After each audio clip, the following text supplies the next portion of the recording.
નમસ્કાર વિદ્યાર્થી મિત્ર, જેમ્સ એકેડમી ચેનલમાં આપનું હાર્દિક સ્વાગત છે। પ્રકરણ ધોરણ 12 સાયન્સ ભૌતિક વિજ્ઞાન પ્રકરણ 1 વિદ્યુત ભારો અને વિદ્યુત ક્ષેત્ર, જેમાં આપણે આજે ટોપિક ભણીશું ચોપડીનો એનસીઈઆરટી નો 1.5। હજુ પણ મારી ચેનલ જો સબસ્ક્રાઇબ કરવાની બાકી હોય તો સબસ્ક્રાઇબ કરી દેવી, જેથી તમને 11-12 સાયન્સના બધા જ વિડિયોનું નોટિફિકેશન મળી શકે। टॉपिक શું છે જોઈએ 1.5 વિદ્યુત ભારોના મૂળભૂત ગુણધર્મો, basic property of electric charge. મૂળભૂત ગુણધર્મ તરફ આગળ વધવાનું છે। વિદ્યુત ભારોના પણ કઈક ગુણધર્મ છે। તો પહેલા તો આપણે જોઈશું વિદ્યુત ભાર પહેલા પ્રકાર કેટલા, વિદ્યુત ભારના પ્રકાર કેટલા, પહેલા એના તરફ આગળ વધીએ। તો અહીંયા લખી શકીએ છીએ આપણે કે વિદ્યુત ભારના બે પ્રકાર છે। વિદ્યુત ભારના બે પ્રકાર છે। કેટલા પ્રકાર છે? બે। ફર્સ્ટ ધન વિદ્યુત ભાર, સેકન્ડ ઋણ વિદ્યુત ભાર। એક વૈજ્ઞાનિક હતો બેન્જામિન ફ્રેન્કલિન, જેને ઇલેક્ટ્રોનની શોધ કરી પછી માનવું પડ્યું હતું એને એવું, આમ તો પ્રણાલીગત રીતે કહેવાય કે વિદ્યુત ભારો જે છે ઋણ વિદ્યુત ભારો એને ઇલેક્ટ્રોન તરીકે લીધા હતા, લેવામાં આવેલા હતા, અને ધન વિદ્યુત ભાર છે એને પ્રોટોન તરીકે લેવામાં આવે છે। આ યાદ રાખવાનું। તો પ્રકાર કેટલા છે? બે। બીજો એક પ્રકાર આપણે આની અંદર આમ તો ગણી શકીએ કે બિંદુવત વિદ્યુત ભારો કોને કહેવાય? બિંદુવત વિદ્યુત ભારો કોને કહેવાય? બિંદુવત વિદ્યુત ભારની વ્યાખ્યા। બિંદુવત વિદ્યુત ભારની વ્યાખ્યા તો પહેલા સમજીએ કે ધારો કે મારી પાસે બે વિદ્યુત ભાર છે, ધારો કે આ એક અને આ બે। આ જે બે વિદ્યુત ભાર છે એની સાઈઝ કહેવાય, પરિમાણ કહેવાય। વિદ્યુત ભારોના શું કહેવાય? પરિમાણ અથવા સાઈઝ। આ છે એમની વચ્ચેનું અંતર કહેવાય, બંને વચ્ચેનું અંતર ગણી શકાય। હું એવું કહી શકું, એકદમ સિમ્પલ, ગોખવાનું નથી વિદ્યાર્થી મિત્ર, કે આ જે વિદ્યુત ભારોની જે સાઈઝ છે એમની વચ્ચેના અંતરની સરખામણીને અવગણી શકાય, અંતરની સરખામણીએ અવગણી શકાય। તો એવા વિદ્યુત ભારને બિંદુવત વિદ્યુત ભાર કહે છે। શું કીધું? સિમ્પલ, ફરીથી વિદ્યુત ભારોના પરિમાણ અથવા સાઈઝ, વિદ્યુત ભારોના પરિમાણ અથવા સાઈઝ તેમની વચ્ચેના અંતરની સરખામણીએ અવગણી શકાય, તો એવા વિદ્યુત ભારોને બિંદુવત વિદ્યુત ભારો કહે છે। એકદમ સિમ્પલ ને સાદું છે। હવે જે એના ગુણધર્મ તરફ આગળ વધીએ તો એના મુખ્યત્વે ત્રણ ગુણધર્મ છે વિદ્યાર્થી મિત્રો। કેટલા ગુણધર્મ છે? ટોટલ ત્રણ। એક પહેલો ગુણધર્મ કહીશ જે આપણને ચોપડીમાં એનસીઈઆરટી માં 1.5.1 જેને કહે છે વિદ્યુત ભારોનો સરવાળો થઈ શકે છે। આ જે વિદ્યુત ભારો છે એનો આપણે બેઝિક જે સરવાળો છે આપણે સાદી રીતે કરી શકીએ છીએ તે સમજવાનું છે। 1.5.2 જેની અંદર આપણને એવું કહેવામાં આવ્યું છે કે વિદ્યુત ભારનું સંરક્ષણ થાય છે। 1.5.2 નો ટોપિક છે કે વિદ્યુત ભારોનું સંરક્ષણ થાય છે। ત્રીજો એનો ગુણધર્મ છે 1.5.3 વિદ્યુત ભારોનું ક્વોન્ટમીકરણ થઈ શકે છે અથવા ક્વોન્ટમીકરણ થાય છે। તો આ ત્રણ ટોપિકની આપણે આની અંદર ચર્ચા કરવાની છે। એટલે તમે યાદ રાખજો કે વિદ્યુત ભારોના મૂળભૂત ગુણધર્મ કેટલા? ત્રણ જ। એક, પહેલો આપણે કેવું હોય તો કહી શકાય વિદ્યુત ભારોનો સરવાળો થાય છે। સેકન્ડ, વિદ્યુત ભારોનું સંરક્ષણ થાય છે। થર્ડ, ત્રીજા નંબર ઉપર વિદ્યુત ભારોનું ક્વોન્ટમીકરણ થાય છે। ત્રણે ત્રણ થિયરી અલગ સ્વરૂપે પણ તમને પૂછી શકે છે। તો આપણે પહેલી જ વાત કરીશું, પહેલો જ એનો ગુણધર્મ લેવા જઈશું એટલે ચોપડીના એનસીઈઆરટી પ્રમાણે 1.5.1 એવું આપણે નામ આપીએ અથવા તો એ પહેલા નંબરનો ગુણધર્મ એવું પણ તમે કહી શકો છો। શું કહે છે કે વિદ્યુત ભારોનો સરવાળો થાય છે। વિદ્યુત ભારોનો સરવાળો થાય છે એટલે કે વિદ્યુત ભારનો સરવાળો થઈ શકે છે। કઈ રીતે? તો બેઝિક રીતે, સિમ્પલ લોજિક છે। તો એવું કહી શકાય કે કોઈ પણ વિદ્યુત ભાર આપેલો હોય તો કહી શકીએ આપણે કે વિદ્યુત ભારો નો સરવાળો બેઝિક રીતે કરી શકાય છે તમે દળ વિશે ભણી ગયા છો, યાદ કરો આગળ. તો દળ શું છે કે દળ કોઈ પણ પદાર્થ દળ ધરાવે છે, કોઈ પણ પદાર્થ વિદ્યુતભાર પણ ધરાવે છે, આ યાદ રાખવાનું. તો જે દળનો સરવાળો આપણે કેવી રીતે કરીએ છીએ બેઝિક રીતે, એવી જ રીતે તમે વિદ્યુતભારનો સરવાળો પણ બેઝિક રીતે કરી શકો છો, આ યાદ રાખવાનું છે. ધારો કે મારી પાસે એક તંત્ર છે, આપણે એક સમજીએ કે ધારો કે મારી પાસે કોઈ એક આ તંત્ર લઈએ, તંત્ર એટલે પદાર્થ એવું પણ કહી શકાય, તંત્ર લીધું અથવા એને પદાર્થ કહી શકાય. આકૃતિ દોરવાની તમારે જરૂર નથી, હું સમજાવવા માટે દોરું છું કે તમને યાદ રહી જાય એટલા માટે. ચલો આની અંદર કેટલા વિદ્યુતભાર છે તો કે ભાઈ 2, આના ઉપર વિદ્યુતભારો 2 છે. કયા છે? Q1 અને Q2. તો મારે આનો સરવાળો કરવો છે, હું કહી શકું અહીં પણ લખવાનું તમારે કે કોઈ તંત્ર ઉપર ધારો કે 2 વિદ્યુતભાર Q1 અને Q2 છે, જેનો કુલ વિદ્યુતભાર, હવે મારે એનો શોધવો છે કુલ વિદ્યુતભાર. તો મારે આનો કુલ વિદ્યુતભાર શોધવો હોય તો શું થશે? તો આ બંનેનો સરવાળો બેઝિક રીતે એટલે Q1 Q2 લખી શકાય છે એમ કહે છે. શું કહે છે કે Q1 Q2 કરી શકાય છે. કોઈ વિદ્યાર્થીને એવું થાય કે સાહેબ Q1 Q2 જ કેમ લીધા છે?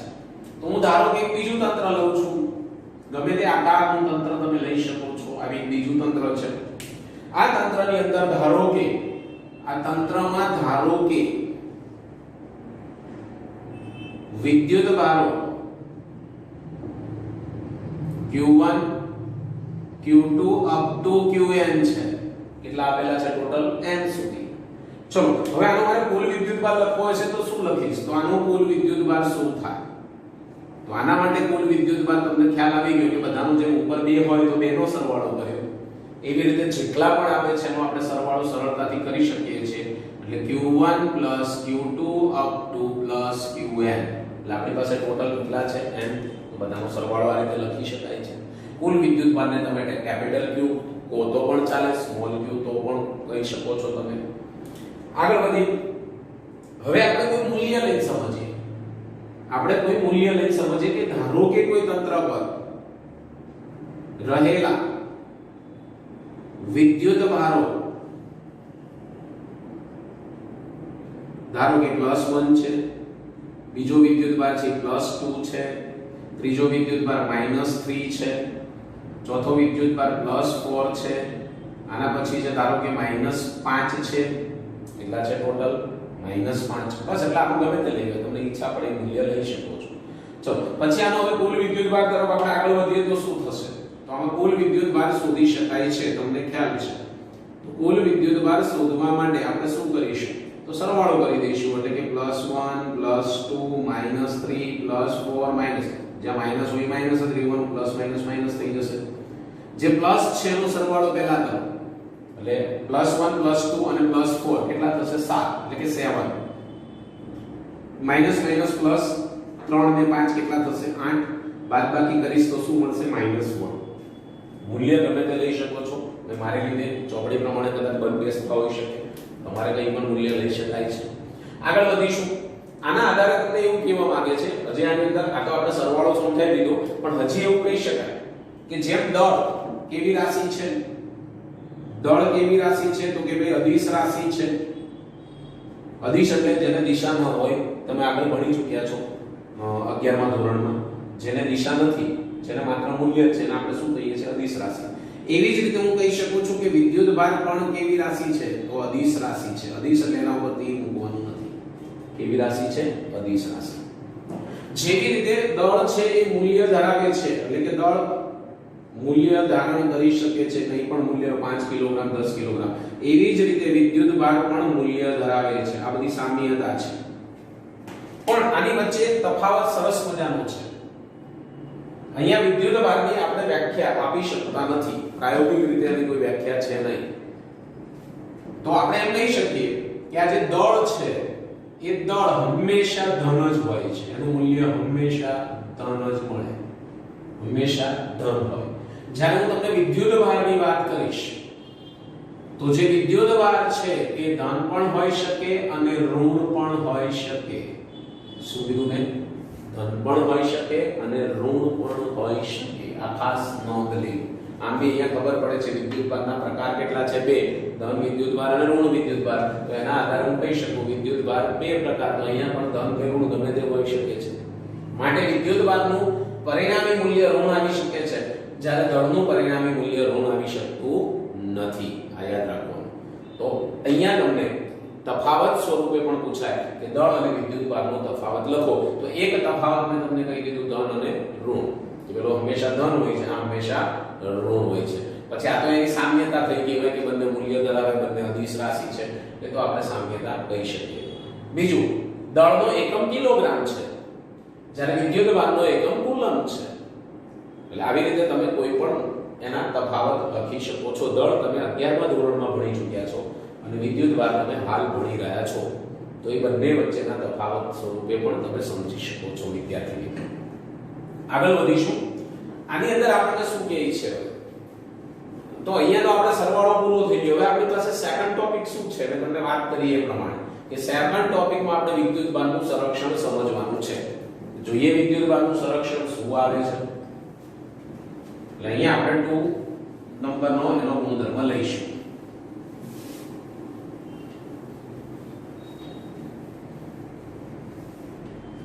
બીજા નંબરના ગુણધર્મ તરફ આગળ વધીએ તો આપણે અહીં લખીશું 1.5.2 શું લખીશું? તો કે ભાઈ વિદ્યુતભાર નું સંરક્ષણ થાય છે, વિદ્યુતભારનું સંરક્ષણ થાય છે. અથવા આને એવી રીતે પણ તમને થિયરી પૂછી શકે કે સમજાવો કે વિદ્યુતભાર સંરક્ષણનો નિયમ, વિદ્યુતભાર સંરક્ષણનો નિયમ લખો અને સમજાવો. લખો અને સમજાવો આવું પણ તમને પૂછી શકે છે. આની નોંધ લેવી. શું? વિદ્યુતભાર સંરક્ષણનો નિયમ લખો અને સમજાવો, અથવા આ રીતે પ્રશ્ન પૂછાય. પહેલો ગુણધર્મ છે વિદ્યુતભારનો સરવાળો સમજાવો, એવું પણ થઈ શકે છે. સમજાવો. આગળ વધીશું કે ધારો કે મારી પાસે કોઈ એક પદાર્થ છે. ધારો કે મારી પાસે કોઈ એક પદાર્થ આપણને આપેલો છે. આ પદાર્થને બીજા પદાર્થ સાથે જો ઘસવામાં આવે, આ પદાર્થને આપણે શું કરીશું? બીજા પદાર્થ સાથે ઘસીશું. ધારો કે આ એક પદાર્થ છે, આવી જ રીતે તમને એક બીજો પદાર્થ આપેલો છે, બીજો પદાર્થ. આ બંનેને એક બીજા પર ઘસવામાં આવે અથવા એકને બીજા ઉપર ઘસો. આને ઘસવાના છે,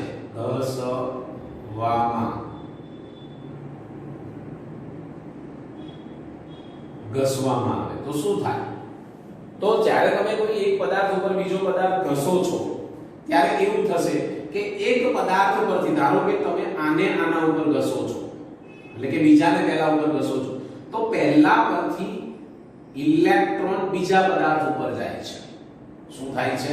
એટલે આપણે એને વિદ્યુતભાર કહીશું. આમ તો ઇલેક્ટ્રોન જાય છે, એટલે એક પદાર્થ પરથી બીજા પદાર્થ પર, અહીંયાથી બીજાને તમે પહેલા ઉપર ઘસો છે તો બીજા પરથી વિદ્યુતભાર ક્યાં જાય છે? પહેલા પદાર્થ ઉપર જાય છે. એટલે કે આ જે પહેલો પદાર્થ છે હવે એ વિદ્યુતભારિત થઈ જશે, વિદ્યુતભારિત થઈ જશે.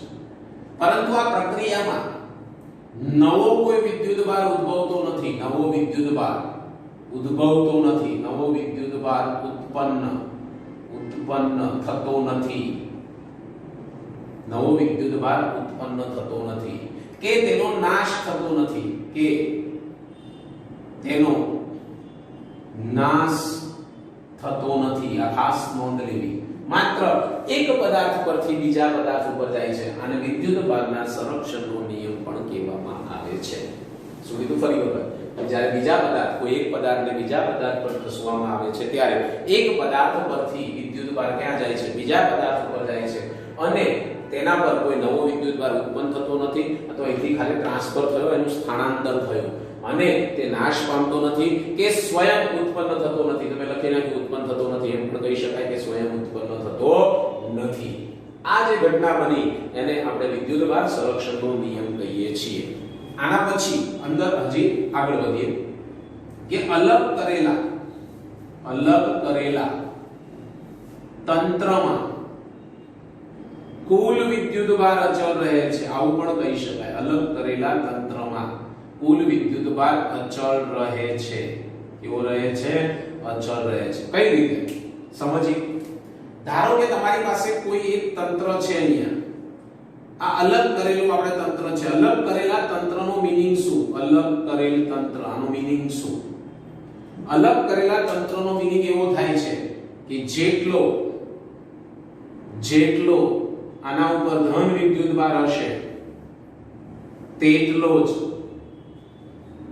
ઋણ વિદ્યુતભાર હશે. એટલે કે આનો મીનિંગ શું થાય? તો એટલે કે અલગ કરેલા તંત્રમાં કુલ વિદ્યુતભાર શૂન્ય હોય છે. અલગ કરેલા તંત્રમાં કુલ વિદ્યુતભાર શૂન્ય હોય છે. આ ખાસ નોંધ લેવી. આને શું કહેવાય? વિદ્યુતભાર સંરક્ષણનો નિયમ કહે છે. હજી આગળ વધીશું. અહીંયા આપણે એવું કહે છે, તમે આના પ્રયોગો પણ ભણી ગયા વિદ્યાર્થી મિત્રો. તો એક તમે કાચનો સળિયો લઈ લો.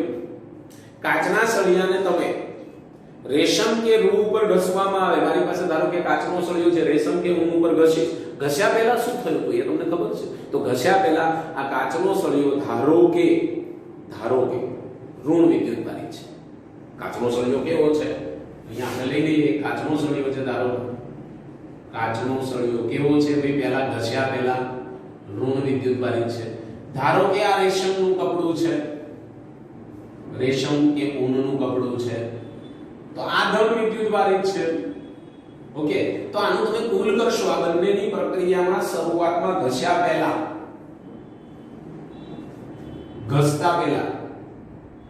પહેલા જો ટોટલ કરવામાં આવે કુલ વિદ્યુતભાર તો શૂન્ય હશે.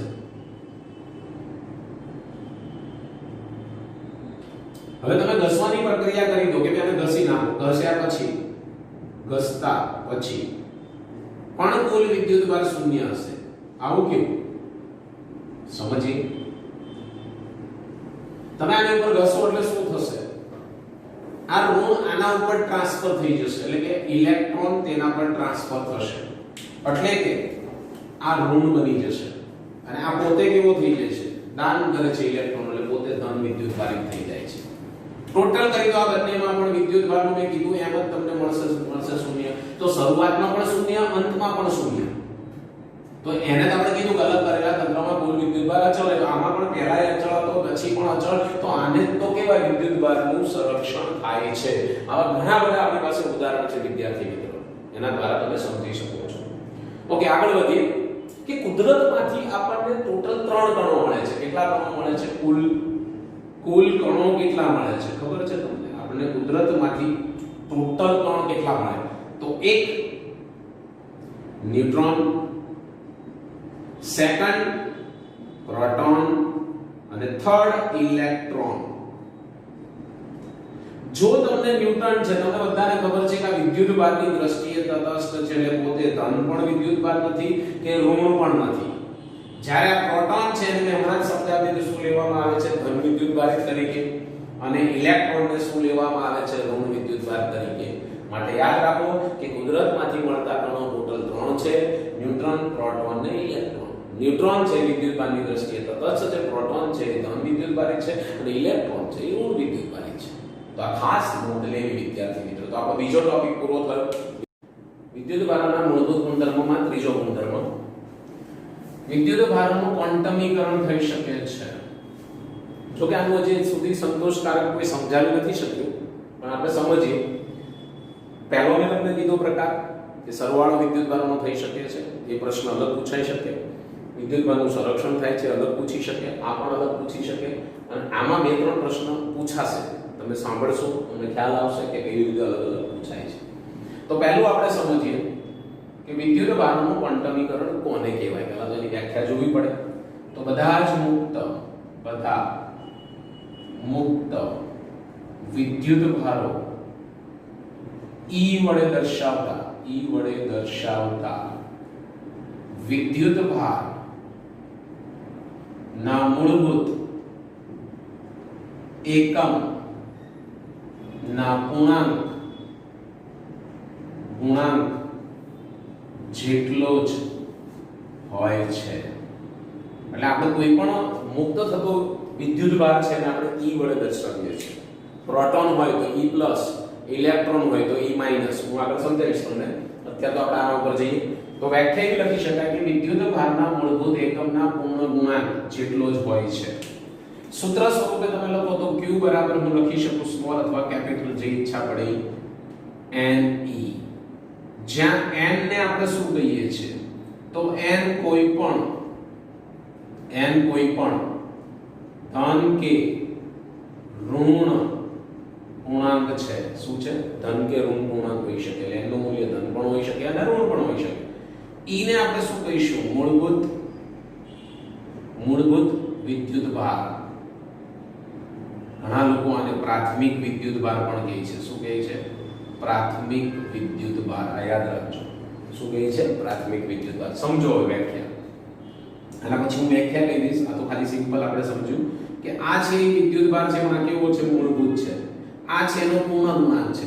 આ જે વિદ્યુત ભાર છે એ મૂળભૂત એકમના પૂર્ણ ગુણાંક સ્વરૂપે હોય છે. આ વિધાનને શું કહેવામાં આવે છે? વિદ્યુત ભારનું ક્વોન્ટમીકરણ કહે છે. ફરી વખત કે વિદ્યુત ભારના આ વિદ્યુત ભાર ના મૂળભૂત એકમ અથવા મૂળભૂત વિદ્યુત ભાર એ ગુણાંક જેટલો હોય છે. આ બે સરખા થયા, પણ આ જે મૂળભૂત છે એને વડે ગુણો ત્યારે સરખો થાય છે. એટલે કે એને પૂર્ણાંક સંખ્યા વડે ગુણવામાં આવે છે, જેને આપણે વિદ્યુત ભારોનું ક્વોન્ટમીકરણ કહીએ છીએ. વિદ્યાર્થી મિત્રો, આ ખાસ નોંધ લેવી. બીજું, જે તમને અહીંયા E આપવામાં આવ્યો છે, E માં જો તમને પ્રોટોન કે શું કહે છે કે ભાઈ પ્રોટોન, તો પ્રોટોન માટે આપણે +E વડે દર્શાવીએ છીએ. અને E માં જ જો તમને એમ કે આ ઇલેક્ટ્રોન છે વિદ્યાર્થી મિત્રો, તો ઇલેક્ટ્રોન માટે આપણે -E લઈએ છીએ. શું લઈએ છીએ? -E. આ ખાસ નોંધ લેવી કે જ્યારે પણ પ્રોટોન હોય એને E+ વડે દર્શાવાય અને ઇલેક્ટ્રોન એને -E વડે દર્શાવાય. બીજું, આ જે બંને ભલે પ્લસ માઇનસ હોય પણ બંનેના મૂલ્ય તો સમાન હોય છે. મૂલ્યો કેવા હોય છે? સમાન. માત્ર પ્રોટોન છે પ્લસ છે, ઇલેક્ટ્રોન છે માઈનસ છે. આ બંને કણને આપણે પ્રાથમિક વિદ્યુતભાર કહીશું, મૂળભૂત વિદ્યુતભાર કહીશું. ક્યારે પ્રોટોન આવે, ક્યારે ઇલેક્ટ્રોન આવે તો આપણને કીધેલું હોય ત્યારે લેવાનું છે ભાઈ. આની સૌપ્રથમ રજૂઆત કોણે કરી?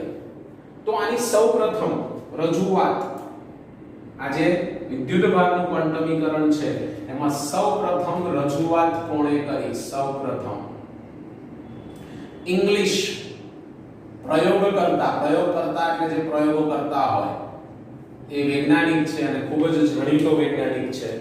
જે ભાઈનું નામ તમે સારી રીતે જાણતા હશો કે જે ભાઈનું નામ છે ફેરાડે કરી હતી. કોણે કરી હતી? સૌપ્રથમ આની સમજૂતી આપી હતી ફેરાડે.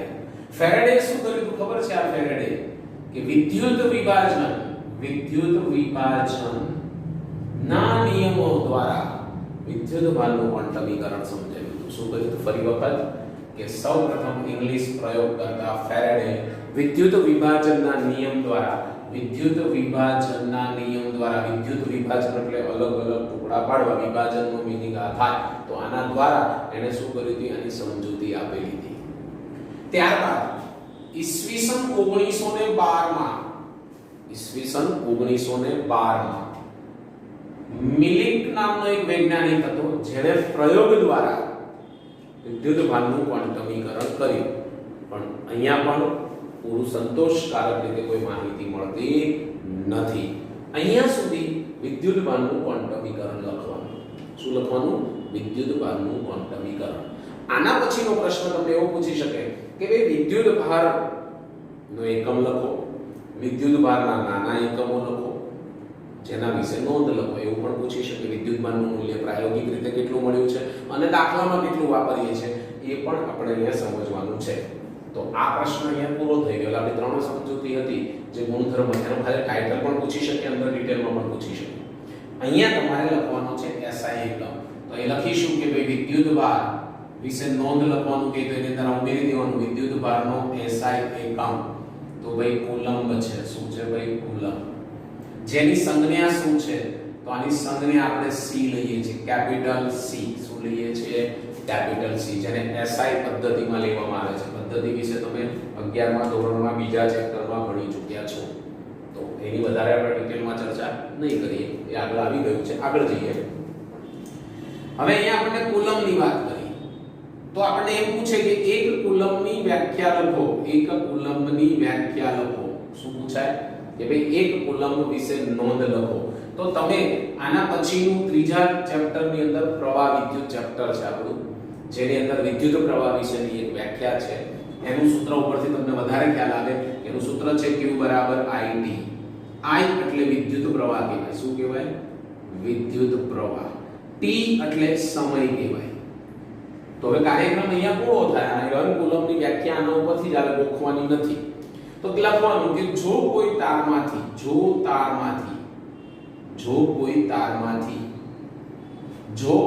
તારમાંથી 1 એમ્પિયર નો પ્રવાહ, 1 એમ્પિયર વિદ્યુત પ્રવાહ, એમ્પિયર એનો એકમ છે, કોનો? વિદ્યુત પ્રવાહનો એકમ છે એમ્પિયર. 1 એમ્પિયર પ્રવાહ 1 સેકન્ડમાં, એટલે આપણે એવું કહી શકીએ 1 કુલમ્બ એટલે કે કોઈ તારમાંથી 1 એમ્પિયર વિદ્યુત પ્રવાહ 1 સેકન્ડ સમય માટે પસાર થતો વિદ્યુતભાર. કોઈ તારમાંથી 1 એમ્પિયર નો વિદ્યુત પ્રવાહ 1 સેકન્ડ એટલે એક જ સમય માટે પસાર થતો વિદ્યુતભાર, જેને શું કહેવાય? 1 કુલમ્બ. ફરી વખત 1 કુલમ્બ એટલે કે કોઈ તારમાંથી 1 એમ્પિયર વિદ્યુત પ્રવાહ 1 સેકન્ડ માટે પસાર કરતા મળતો જે વિદ્યુતભાર છે એને 1 કુલમ્બ વિદ્યુતભાર છે તેમ કહેવાય. આનું પ્રાયોગિક મૂલ્ય, પ્રયોગ દ્વારા મેળવેલું પ્રાયોગિક મૂલ્ય, પ્રયોગ દ્વારા મેળવેલું એનું મૂલ્ય, જેને ઇલેક્ટ્રોનના મૂલ્ય E = 1.602192 ગુણ્યા 10⁻19 કુલમ્બ લેવામાં આવે છે. આ પ્રયોગ દ્વારા મળેલું છે પ્રાયોગિક મૂલ્ય. પરંતુ તમે દાખલા ગણવા માટે કહી શકો કે -1 કુલમ્બ, માઈનસ હોય કે પ્લસ હોય બંનેમાં સેમ જ આવે છે કે 1 કુલમ્બ વિદ્યુત ભારનું મૂલ્ય કેટલું? તો કે ભાઈ 1.6 ગુણ્યા 10⁻19 કુલમ્બ. એટલે કે આ પાછળના મૂલ્ય અવગણવામાં આવે છે, લેવામાં આવતા નથી. વિદ્યુત ભારની વાત ચાલી રહી છે તો જોડે જોડે આપણા વિદ્યુત ભારનો મોટામાં મોટો એકમ કહેવાય. આપણે જે કુલમ્બ લઈએ છીએ વિદ્યુત ભારનો મોટામાં મોટો એકમ છે. એટલે કે આપણે વિદ્યુત ભારના મોટા મૂલ્ય સાથે પનારો પડ્યો છે એવું કહી શકાય. તો આના નાના એકમો પણ છે. તો વિદ્યુત ભારના નાના એકમો કયા? તો નાના એકમોની ચર્ચા કરીએ. તો નાના એકમો તરીકે તમે અહીંયા બે આપ્યા છે ચોપડીમાં NCERT પ્રમાણે કે ભાઈ એક આપ્યું છે 1 માઇક્રોકુલમ્બ અને એક આપ્યું છે 1 મિલીકુલમ્બ. તો આનો સંબંધ પણ તમને ખબર હશે કે 1 માઇક્રોકુલમ્બ બરાબર કેટલા થાય? તો કે ભાઈ માઇક્રો કાઢી નાખશો એટલે 10⁻6 કુલમ્બ. મિલીમાં શું થાય? તો 1 મિલીકુલમ્બ બરાબર શું થાય? 10⁻3 કુલમ્બ. આ છે નાના એકમો. કેવા એકમો છે? નાના. આ તમને છે ને પ્રશ્ન પહેલો અહીંયા એટલે સુધી લખવાનું વિદ્યુતભારનું ક્વોન્ટમીકરણ. પછી આગળ વધીએ કે ભાઈ વિદ્યુતભાર છે જેના વિશે નોંધ લખવાનું કે તો અહીંયા સુધી લખવાનું. આ પ્રોપર વિદ્યુતભારની નોંધમાં લખાય. વિદ્યુતભારના બે પ્રકાર છે, ધન વિદ્યુતભારનું તમે એડિશનલ ઉમેરી શકો છો. હવે પ્રશ્ન એવો પૂછાય આપણને આની અંદર જ કે ભાઈ વિદ્યુતભાર છે સાહેબ, તો એક તો માઈનસ છે અને એક પ્લસ છે. ઓકે, તો આપણે વિદ્યુતભારના માપનું પદનું માપ અથવા એની સાઈઝ, સ્ટેપ સાઈઝ આપણે કહીએ છીએ, કેવી રીતે નક્કી કરવી? સ્થૂળ રાશિ લેવી કે સૂક્ષ્મ રાશિ લેવી? એના આધારે થોડું સમજૂતી આપો સાહેબ, એવું પણ પૂછી શકે. તો આનું તો સિમ્પલ લોજિક છે કે ભાઈ કોઈ પણ અહીંયા આપણે કોઈ પણ વાત કરીએ કે ધારો કે એક પદાર્થ હું લઈ લઉં. ધારો કે અહીંયા આપણી પાસે એક પદાર્થ છે, એક પદાર્થ. આ પદાર્થ ઉપર ધારો કે ઇલેક્ટ્રોનની સંખ્યા n1 છે. કેટલી છે? n1. ચલો બીજો પદાર્થ લઈએ. તો બીજા પદાર્થ પર n2 ધારો કે પ્રોટોન છે. કેટલી સંખ્યા છે? પ્રોટોન n2 છે. માં તો શું જોઈએ? અહીંયા કુલ જોઈએ, ટોટલ. તો ટોટલ કરવા માટે તમે અહીંયા શું કરશો? તો હમણાં જ આપણે શીખવાડ્યું કે કુલ વિદ્યુતભાર, પદાર્થ પરનો કુલ વિદ્યુતભાર બંનેનું ટોટલ લેવું છે. તો લખી શકાય કે જે n2 છે એ પ્લસ છે એટલે e લખીશ. બંને માટે મૂલ્ય તો તમે e લેશો, આ પ્લસ લેશો, આ માઈનસ લેશો ને સંજ્ઞા છો. તો -n1 e લખી શકાય. તો n2 n1 બ્રેકેટની બારી. તો તમે જોઈ શકો છો કે પ્રોટોન હોય કે ઇલેક્ટ્રોન હોય તો e સાથે કોઈ સંબંધ નથી, કારણ કે એનું મૂલ્ય તો ફિક્સ જ છે. 1.6 10⁻19 ઈ સાથે કોઈ મતલબ નથી, તો મતલબ કોની સાથે થયો? તો કે ભાઈ n2 n1. માટે હંમેશા યાદ રાખો કે આ જે n1 છે એને આપણે શું કહીએ છીએ? પદનું માપ અથવા સ્ટેપ સાઈઝ તરીકે ઓળખીએ છીએ, અને આના ઉપર વધારે ફોકસ થાય છે કે આ પદનું માપ મૂલ્ય ઉપરથી નક્કી થાય છે. એવું પણ કહી શકાય કે e નું મૂલ્ય નાનું હોય અને મોટું પણ લઈ શકાય, પણ e નું મૂલ્ય તો ફિક્સ છે, તો આના આધારે નક્કી થાય છે. e નું મૂલ્ય નાનું છે એ આ પદનું માપ સાઈઝ ઉપરથી, સ્ટેપ સાઈઝ ઉપરથી એનું નક્કી કરી શકીએ છીએ એનું મૂલ્ય નાનું છે કે મોટું છે. જો મોટું મૂલ્ય હશે તો આપણે સ્થૂળ રાશિ પસંદ કરીશું, કારણ કે કોઈ પદાર્થ હોય એ પદાર્થ ઉપર એ સમાન રીતે વહેંચાઈ જશે, અને એવા સંજોગોમાં આપણે વિદ્યુતભારનું ક્વોન્ટમીકરણ વાપરી શકતા નથી, કારણ કે ત્યાં થોડી એની મર્યાદા છે, એ મર્યાદા આપણને નડે છે.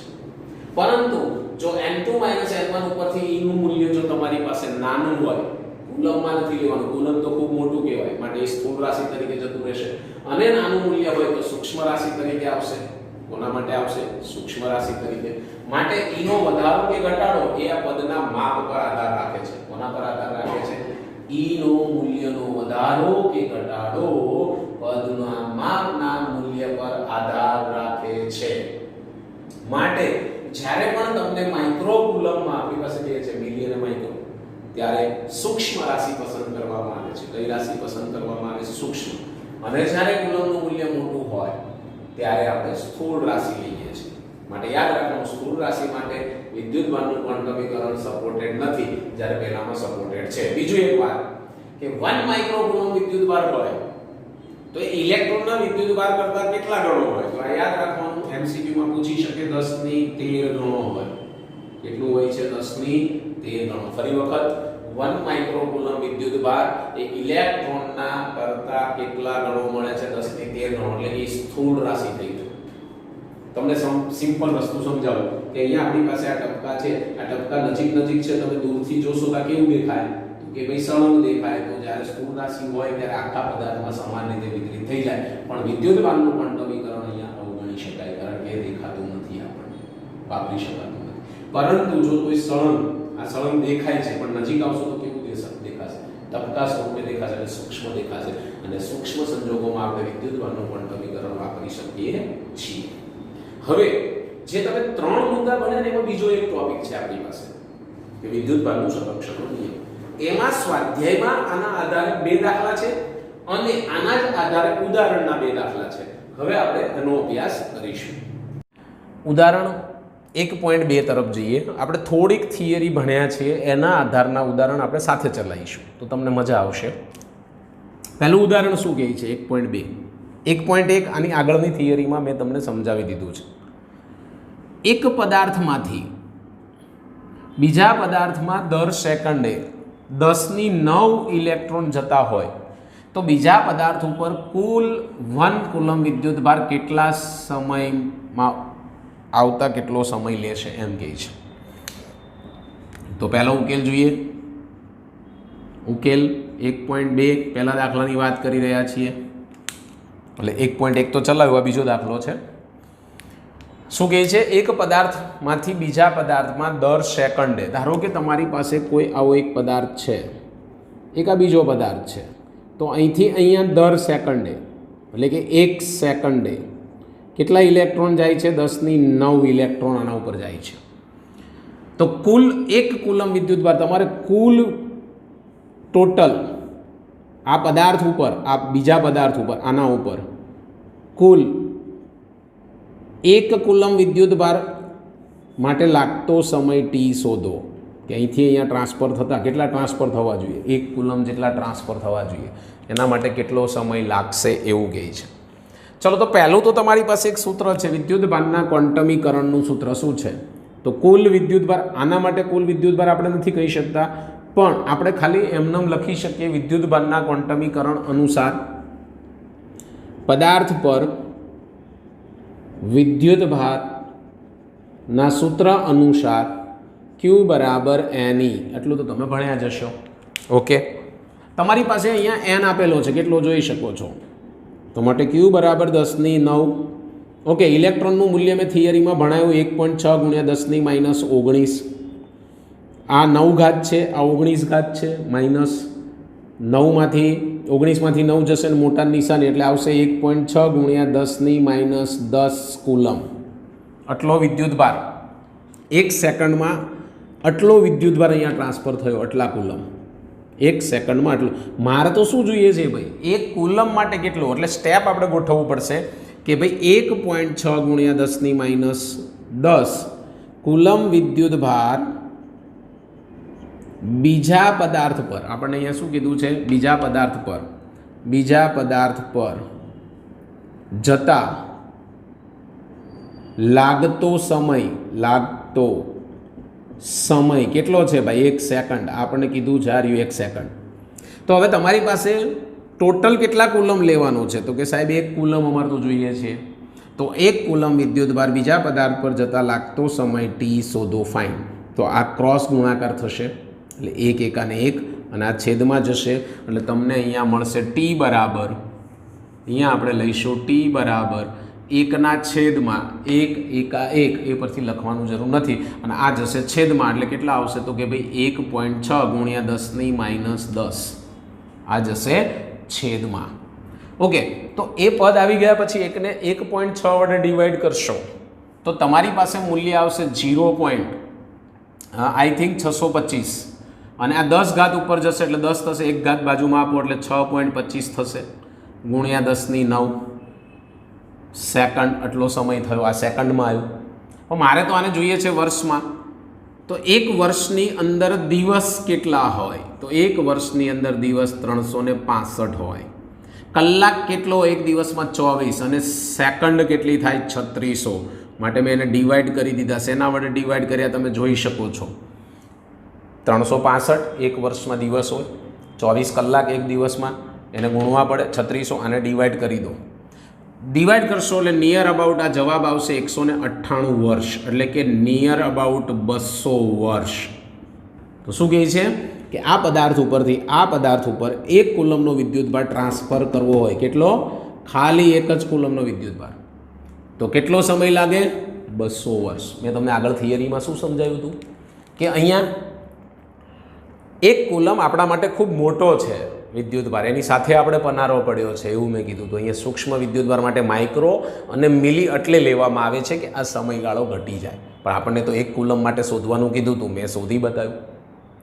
ચોપડીની અંદર એક સરસ MCQ સ્વરૂપે કે SQ સ્વરૂપે પૂછી શકે એટલા માટે આપણે એક નોંધ લખીશું. આ દાખલાને નીચે આપી છે કે ભાઈ 1 સેન્ટીમીટર બાજુવાળા, 1 સેન્ટીમીટર બાજુવાળા, કેટલા સેન્ટીમીટર, 1 સેન્ટીમીટર બાજુવાળા કોપરનો એક ઘન ટુકડો તમારે લેવાનો છે. શું લેવાનું છે, કોપરનો એક ઘન ટુકડો છે. તો આ ઘન ટુકડા ઉપર શું કીધું ફરી વખત કે 1 સેન્ટીમીટર બાજુવાળા કોપરના ઘન ટુકડા ઉપર તમારે કેટલા ઇલેક્ટ્રોન હોવા જોઈએ, કેટલા આવશે. તો એના ઉપર કેટલા ઇલેક્ટ્રોન આવે છે, તો 2.5 ગુણ્યા 10⁻24 જેટલા ઇલેક્ટ્રોન પ્રસ્થાપિત થશે. આ યાદ રાખજો. આ તો ખાલી MCQ માટે યાદ રાખવાનું છે. થયો આપણો પહેલો દાખલો 1.2 અહીંયા કમ્પ્લીટ થાય છે. હવે જઈએ 1.3 પર. 1.3માં શું કહે છે એ વાંચીએ.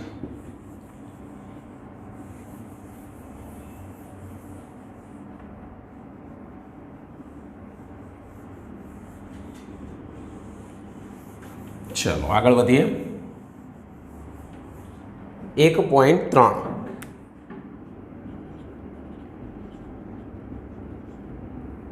રકમ શું કહે છે સમજવાની છે. એક પ્યાલામાં, એટલે તમારે આવી રીતે એક ગ્લાસ લેવાનો છે અથવા બીકર લો, ગમે તે લો.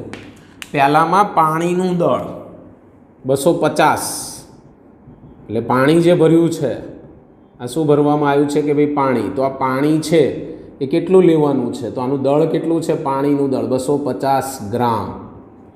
ચોપડીની રકમમાં નથી આપ્યું પણ જવાબમાં આપ્યું છે કે 250 ગ્રામ માટે ગણતરી કરવાની છે. તો આપણે અહીંયા 250 ગ્રામ લીધું. તમને 300 આપે, 100 આપે, 150 આપે, તો એ પ્રમાણે ગણતરી કરવાની વિદ્યાર્થી મિત્ર. એટલે પ્યાલાની અંદર ગમે એટલા ગ્રામનું પાણી તમે ભરી શકો છો. સમજી ગયા? ઓકે.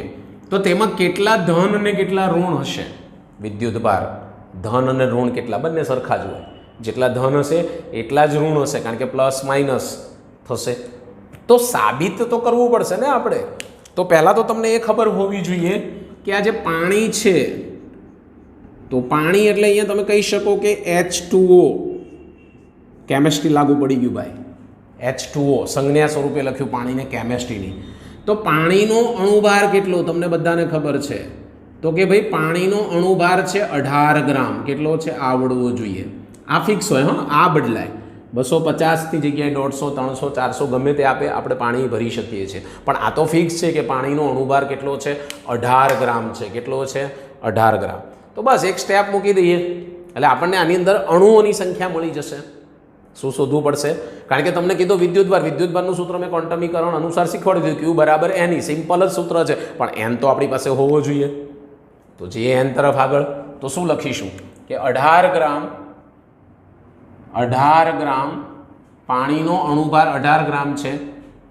તો લખી શકાય કે પાણીમાં 18 ગ્રામ દળ, કેટલું? 18 ગ્રામ દળ માં વિદ્યુતભારની સંખ્યા બરાબર, તમને ખબર છે, ન ખબર હોય તો કહી દઉં, એને એવોગેડ્રો જેટલી હોય. પાણીની જગ્યાએ ગમે તે આપે, એનું મૂલ્ય અહીંયા બદલાઈ જશે. તો એ પ્રમાણે અહીંયા તો એવોગેડ્રો એને જ આવશે. તો સામે તમે લખી શકો છો 6.3 અથવા તો 6.02, જે તમને મૂલ્ય આવડતું હોય, અને 1023 ઘાત. કેટલી ઘાત લેવામાં આવે છે? 1023. આને આપણે એવોગેડ્રોન્ક એને કહીએ છીએ. શું કહીએ છીએ? એવોગેડ્રોન્ક.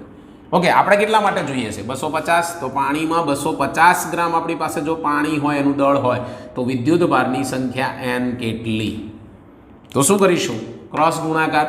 તો એન બરાબર તમે લખી શકો છો 250 ગુણ્યા 6.02 ગુણ્યા 1023 અને છેદમાં શું આવશે? 18. છેદ ઉડાડવાની જરૂર નથી, છેલ્લે લાસ્ટમાં ગણી નાખીશું તો પણ ચાલશે. એટલે આને અત્યારે એમનેમ જ રહેવા દો. આગળ વધીએ. હવે મારે જોઈએ આની અંદર ઇલેક્ટ્રોન કેટલા છે પાણીની અંદર. ઇલેક્ટ્રોનની ગણતરી કરવી પડશે વિદ્યાર્થી મિત્રો. ચલો ભાઈ, અહીંયા શું છે તમારી પાસે? H2O. તો H2 એટલે H એટલે શું? હાઇડ્રોજન. હાઇડ્રોજનનો પરમાણુ ક્રમાંક કેટલો? તો કે ભાઈ Z બરાબર 1. તમને બધાને ખબર છે. પણ કેટલા H છે? તો કે ભાઈ 2. તો ટોટલ 2 અને 2 એટલે ટોટલ કેટલા થયા? 2. તો આની અંદર પ્રોટોન ઇલેક્ટ્રોન કેટલા હશે? 2. બંનેની સંખ્યા સેમ છે. ચલો, એવી જ રીતે આપણે ઓક્સિજન તરફ આગળ વધીએ. તો ઓક્સિજનની અંદર શું? તો ઓક્સિજનનો પરમાણુ ક્રમાંક છે 8 અને ઓક્સિજન અહીંયા એક જ છે. અહીંયા તો હાઇડ્રોજન 2 હતા એટલે 2 એકા 2 કર્યા. આવી રીતે કોઈ પણ અહીંયા તમને આપી શકે પ્રવાહી, તો આ પ્રમાણે ગણતરી કરવી પડે. કેમેસ્ટ્રી આવડવું જોશે. ઓકે, આગળ વધીશું. તો ટોટલ કેટલા થયા? આપણે તો પાણીની અંદર ટોટલ અણુઓ જોઈએ છે. તો અહીંયા આપણે લખી શકીએ એ બાજુમાં જ કે કુલ ઇલેક્ટ્રોન કેટલા, કુલ વિદ્યુતભાર કેટલા, ઇલેક્ટ્રોન પ્રોટોન કેટલા થશે કુલ. તો હું કહી શકું છું 2 + 8 એટલે કેટલા થયા? 10. એટલે આનો મિનિંગ શું થયો ખબર છે? કે અહીંયા પાણીમાં 10 ઇલેક્ટ્રોન અને 10 પ્રોટોન હશે, એવું આપણે કહી શકીએ. તો હવે તમારે વિદ્યુતભાર શોધવો છે. અહીંયા લખ્યું છે કેટલો વિદ્યુતભાર હશે પાણીમાં. તો આપણે કહી શકીએ કે 250 ગ્રામ પાણીમાં કુલ વિદ્યુતભાર Q બરાબર 1 માટે એની છે. તમારી પાસે સંખ્યા કેટલી છે બંનેની? 10. તો 10 એ કેટલા? તો 10 ગુણ્યા એની. સમજણ પડી ગઈ? ફરી વખત આ એક એન તો આપણી પાસે હતો જ, એટલે એની તો મળી ગયો. ચલો, પણ આપણે તો 1 માટે વિદ્યુતભાર છે. એક વિદ્યુતભાર નહીં, આપણી પાસે કેટલા વિદ્યુતભાર આવ્યા અંદર? 10. આપણને 10 મળ્યા ને કુલ વિદ્યુતભાર. જો એ લખ્યું કુલ કેટલા આવ્યા? 10. તો આપણે 10 વડે ગુણવા પડે. માટે Q બરાબર 10 ગુણ્યા 250 ગુણ્યા 6.02 ગુણ્યા 1023 છેદમાં 18 અને ઈનું મૂલ્ય 1.6 ગુણ્યા 10⁻19. તમને બધાને આવડતું હશે આ ઈનું મૂલ્ય. તો બસ ત્યારે આની ગણતરી કરી નાખવાની છે. તો આની ગણતરી કરશું એટલે 1.34 ગુણ્યા 10⁷ કુલમ નિયર અબાઉટ મેં મારી રીતે ગણતરી કરી છે. વિદ્યાર્થી મિત્ર, તમારે કેલ્સીની મદદથી કરી નાખવાની. તો આની અંદર જવાબ આવી ગયો 1.34 ગુણ્યા 7 કુલમ વિદ્યુતભાર હશે. વિદ્યુતભારના ગુણધર્મ આપણે 3 જોયા. પહેલો સરવાળો જોયો, બીજું આપણે જોયું વિદ્યુતભારનું સંરક્ષણ થાય છે, અને ત્રીજું જોયું ક્વોન્ટમીકરણ થાય છે. એના આધારે આપણી પાસે 2 દાખલા છે. સ્વાધ્યાયની અંદર 1.4 અને 1.5 તો એ આપણે જોઈશું, કારણ કે થિયરી આમાં ચલાવેલી છે તો તમને ખ્યાલ આવી જાય. તો જઈએ પહેલા ઉકેલ પહેલા તરફ. તો પહેલાનો ઉકેલ શું આવશે કે 1.4 છે દાખલા નંબર, એનો ઉકેલ શું? તો પહેલા રકમ સમજીએ પછી આગળ વધીએ. જેમાં આપણે ફર્સ્ટ કામ કરીશું એ પદાર્થનો વિદ્યુત ભાર ક્વોન્ટમિત થયેલો છે એ કથન સમજાવો.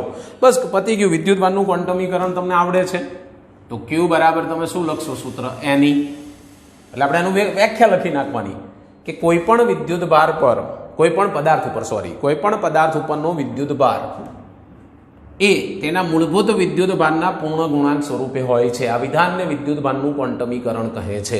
Q બરાબર Ne, જ્યાં n બરાબર 0, 1, 2, 3 અપ ટુ અનંત. 0, 1, 2, 3 આ મૂલ્ય છે ને વિદ્યાર્થી મિત્ર સતત ના કહેવાય, કારણ કે વચ્ચે જુઓ તમે 0.1, 0.2, 0.3 એવું આવી શકે, પણ અહીંયા સતત છે નહીં, કારણ કે વચ્ચે આપણને અસતત કહેવાય. તો આમ તો આપણે 0 થી 1, 2, 3 સતત ગણીએ છીએ અને આપણે વિદ્યુત ભારનું ક્વોન્ટમીકરણ થાય છે એવું કહેવાય. માટે અહીંયા એવું કીધું પદાર્થનો વિદ્યુત ભાર ક્વોન્ટમિત થયેલો છે. સમજાવો, કશું જ નહીં કરવાનું. વિદ્યુત ભાર ક્વોન્ટમીકરણની વ્યાખ્યા લખી નાખો. Q બરાબર Ne, n બરાબર 1, 2, 3. આથી કહી શકાય કે પદાર્થનો વિદ્યુત ભાર ક્વોન્ટમિત થયેલો છે તેમ કહી શકાય. એટલું કહી દેવાનું. ઓકે, કારણ કે આ E છે, Eનું મૂલ્ય તો ફિક્સ છે ને, એની આગળ તમે 0, 1, 2, 3 લગાવો છો. માટે જઈએ બીજા ઓપ્શન બી તરફ. શું કહે છે કે સ્થૂળ એટલે કે મોટા માપક્રમ પર વિદ્યુત ભારો સાથે કામ કરતી વખતે વિદ્યુત ભારનું ક્વોન્ટમીકરણ શા માટે અવગણી શકાય છે? કારણ આપો. આ પણ મેં તમને થિયરીમાં સમજાવ્યું છે, એમાંથી જ લખવાનું છે. કદાચ આની થિયરી ક્વોન્ટમીકરણની ભણવાની બાકી હોય તો જોઈ લેજો વિદ્યાર્થી મિત્ર, તો તમને જલ્દી ટપ્પો પડી જશે. આગળ વધીએ.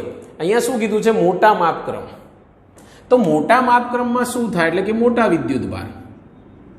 મોટા વિદ્યુત ભાર માટે સૂત્ર ઉપર લખ્યું જ Q બરાબર Ne. તમે ભણી ગયા છો વિદ્યાર્થી મિત્રો.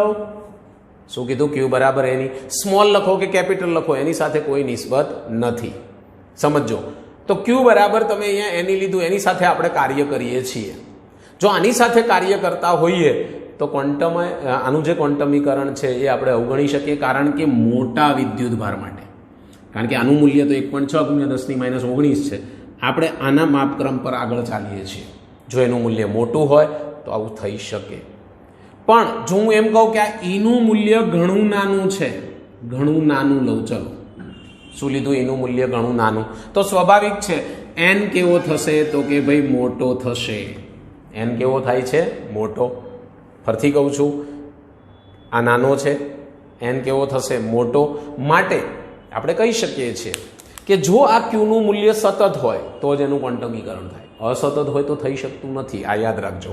માટે જો Qનું મૂલ્ય સતત હશે, Qનું મૂલ્ય કેવું લેવામાં આવે છે? સતત. માટે આપણે એવું કહી શકીએ કે વધુ મોટા મૂલ્ય માટે જ્યારે તમે આ Qનું મૂલ્ય સતત હોય ત્યારે વધુ હોય તો આ વિદ્યુત ભાર સતત ગતિ વધારે હશે. એની સતત ગતિ કેવી હશે? વધારો થાય. વચ્ચે લખીશું ગતિમાં શું થાય છે? વધારો થાય છે. સતત ગતિમાં શું થાય છે? વધારો થાય ગતિમાં. માટે એનું મૂલ્ય પણ મોટું મળે છે. મોટું મૂલ્ય મળતું હોવાથી માટે આપણે આને અવગણી શકીએ છીએ. આ યાદ રાખજો. મોટા માપક્રમ પર વિદ્યુતભાર સાથે કામ કરતી વખતે વિદ્યુતભારનું ક્વોન્ટમીકરણ શા માટે અવગણી શકાય છે? તો કહી શકાય કે વિદ્યુત Qનું મૂલ્ય નાનું હોય, Nનું મૂલ્ય મોટું હોય, માટે Q છે એ સતત થઈ જાય. મેં તમને એક ઉદાહરણ આપ્યું હતું કે જો તૂટક ટપકા બતાવે, દૂરથી જુઓ તો સળંગ લાગે, પણ નજીક આવો તો એ ખાલી ટપકા જ દેખાય છે. બરોબર? તો આ સતત ને કારણે શું થાય છે? તો આ સતતના કારણે સમય સાથે તેની ગતિમાં વધારો થાય છે. અને સ્થૂળ ચર્ચાની અંદર વિદ્યુતભાર સળંગ વધારો થતો હોવાથી તેને અવગણી શકાય છે. સતત વધારો થતો હોવાથી તેને અવગણી શકાય છે. 1.5 તરફ જઈએ. 1.5માં શું કહે છે કે જ્યારે કાચના સળિયાને રેશમી કપડા સાથે ઘસવામાં આવ્યા, તો સિમ્પલ છે વિદ્યાર્થી મિત્ર કે દાખલા નંબર 1.5 નો ઉકેલ જોઈએ તો શું કહે છે સમજીએ. ધારો કે મારી પાસે આ એક કાચનો સળિયો છે અને આ એક મારી પાસે રેશમનું કપડું છે. કાચના સળિયાને રેશમના કપડા સાથે ઘસવામાં આવે ત્યારે વિદ્યુતભાર બંને પર દેખા દે છે. આવી ઘટના પદાર્થની અન્ય જોડી માટે પણ જણાય છે. તો વિદ્યુતભારના સંરક્ષણ નિયમ સાથે આ બાબત કેવી રીતે સુસંગત બેસે છે સમજી લો. ધારો કે આ કાચનો સળિયો છે, એના ઉપર વિદ્યુતભાર કેટલા છે? કાચનો સળિયો ઋણ વિદ્યુતભાર છે. આ રેશમનું કપડું, આના ઉપર ધારો કે ધન વિદ્યુતભાર છે. મેં આ તમને થિયરીમાં પણ સમજાવ્યું, તો આ જ ઉદાહરણ દ્વારા સમજી લો. આ બંને વચ્ચેનો અત્યારે વિદ્યુતભાર, કુલ વિદ્યુતભાર કેટલો હોય? સરવાળો કરો ને વિદ્યાર્થી મિત્ર તો 0 થાય. શું થાય? 0. ઘસ્યા પહેલા, આ ઘસ્યા પહેલાની છે. હવે હું આને ઘસવાની પ્રક્રિયા કરીશ.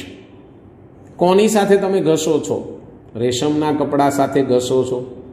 રેશમનું કપડું, કાચનો સળિયો. જેવું આની સાથે ઘસો એટલે લખવાનું